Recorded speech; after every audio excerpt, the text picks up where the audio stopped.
सोनी गजल जो भी गलतियां मैं क्षमा चाहूंगी।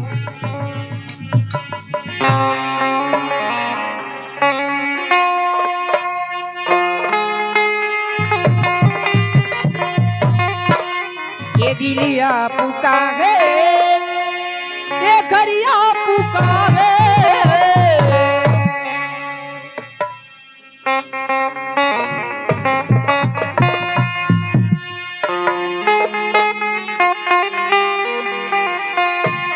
ये दिलिया पुकारे, ये घरिया पुकारे।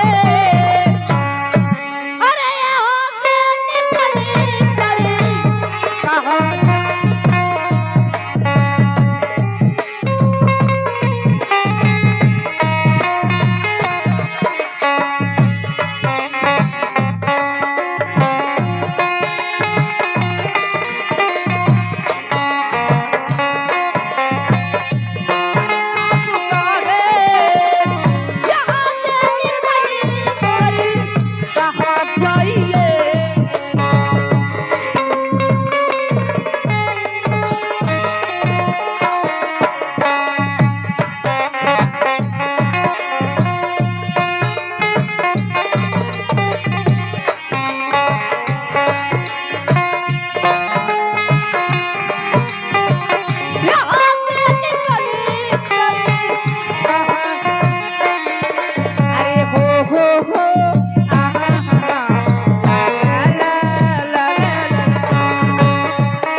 जानी कागे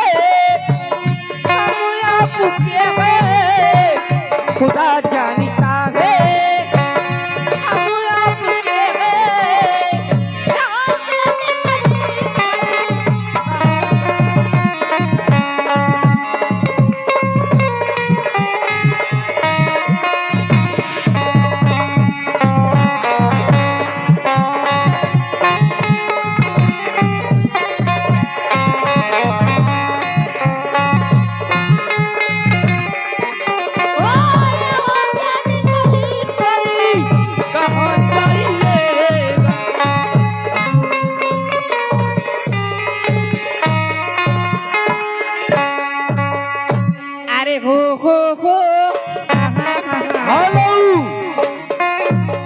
देखा हरिंदर भैया का सरवाइन खरौरा से 50 रुपया और 2 लड़की हरिंदर भैया कर छोटकी छोटे जनी बड़ है दोनों बहन की तरफ से 50-50 रुपए का पुरस्कार अपने बाबा के यादगार में पुरस्कार रहा।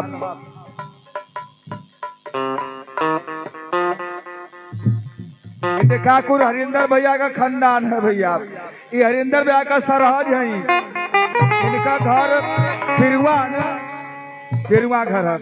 बहुत सुंदर पुरस्कार, ये तमाम पुरस्कार बाबूजी के यादगार में, बाबूजी के सम्मान में सारा पुरस्कार रहा। मालिक करे बाबूजी का आशीर्वाद लगे, पूरा परिवार खुशहाल रहे।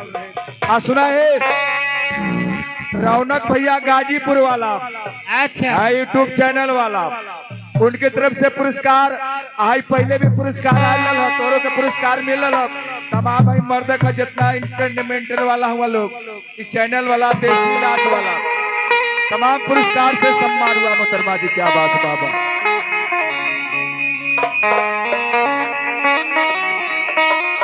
हेलो सोनी,